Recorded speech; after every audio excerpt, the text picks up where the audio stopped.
اللہ کے نام سے شروع کرتا ہوں جو بڑا مہربان نہایت رحم والا ہے۔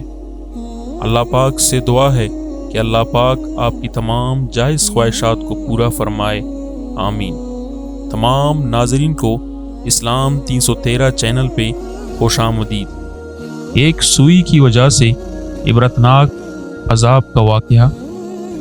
ایک بزرگ نے بڑا عبرتناک واقعہ سنایا کہ ان کے زمانے میں ایک بہت بڑے عالم تھے۔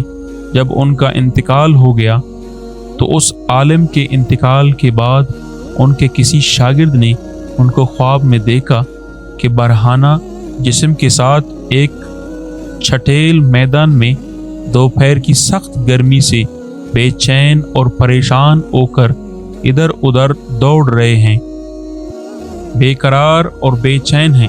اس شاگرد نے ان سے پوچھا کہ حضرت، آپ تو ساری زندگی اطاعت و عبادت اور خدمت دین میں گزاری ہے، ان میں سے کوئی عبادت قبول نہیں ہوئی؟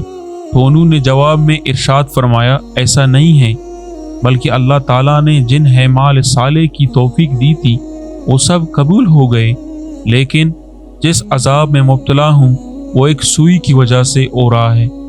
شاگرد نے پوچھا، وہ کیسے؟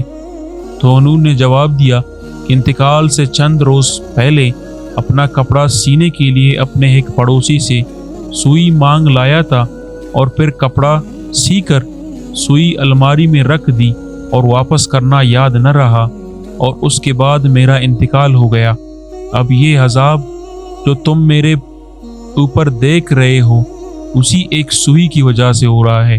تم صبح بیدار ہو کر میرے گھر جانا اور گھر والوں سے کہنا کہ الماری میں فلاں جگہ پر وہ سوئی رکھی ہوئی ہے، وہ تم لے کر میرے فلاں پڑوسی کو دے آنا تاکہ مجھ سے یہ عذاب دور ہو جائے۔ چنانچہ وہ شاگرد صبح اٹھ کر سیدھے استاد کے گھر پہنچے اور کہا، فلاں الماری میں فلاں جگہ پر سوئی رکھی ہوئی ہے۔ گھر والوں نے دیکھا تو بتایا کہ ہاں رکھی ہوئی ہے۔ اس شاگرد نے پوچھا کہ تمہیں یہ معلوم ہے کہ کس کی ہے؟ انہوں نے بتایا کہ ہاں، مرحوم فلاں پڑوسی سے لائے تھے، اور ہم نے سوچا کہ ذرا آنے جانے والوں کا سلسلہ ختم ہو تو یہ سوئی ان کو واپس کر دیں گے۔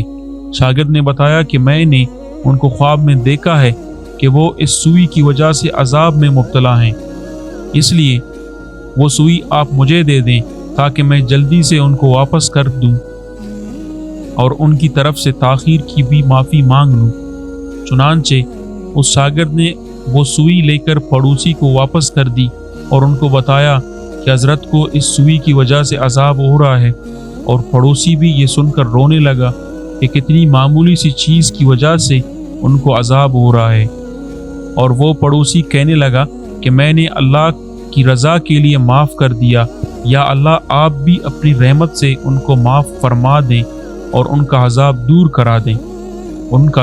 کر دیں۔ وہ شاگرد کہتے ہیں کہ جب رات کو میں سویا تو پھر دوبارہ ان کو میں نے خواب میں دیکھا، لیکن وہ منظر کچھ اور ہی تھا۔ اب حضرت ایک خوبصورت اور سرسبز و شاداب باغ کے باغیچوں میں ایک مصری پر آرام فرما ہیں، چاروں طرف خادمائیں موجود ہیں، پھلوں اور پھولوں کی درخت لگے ہوئے ہیں، ٹھنڈی ٹھنڈی ہوائیں چل رہی ہیں۔ میں نے قریب جا کر ان کو سلام کیا اور پوچھا کہ اب کیا حال ہے؟ انہوں نے جواب میں فرمایا، جس وقت تو نے پڑوسی کو سوئی پہنچائی اور اس نے یہ کہا میں نے اللہ کے لیے اسے معاف کیا، بس اسی لمحے میرا عذاب ٹل گیا، اور جو نعمتیں تم دیکھ رہے ہو یہ اللہ تعالیٰ نے اپنے فضل و کرم سے اپنے دین کی خدمت کی جو توفیق عطا فرمائی تھی اس کا صلہ ہے۔ آج کے اس واقعے سے ہمیں یہ سبق ملتا ہے کہ ہم کبھی اپنے ذمے کسی کی کوئی چیز یا کسی کا کوئی حق نہ رکھیں، بلکہ جس کی جو چیز یا جو حق ہمارے ذمے ہے اسے واپس کر دیں۔ اندازہ کیجئے کہ ایک سوئی کی وجہ سے اس قدر عذاب ہو رہا ہے، اور آج جو بے شمار حقوق العباد کے بارے میں لاپرواہی برتی جا رہی ہے اس کا کس قدر وبال ہوگا۔ اللہ تعالی ہم سب کی حفاظت فرمائے، آمین ثم آمین۔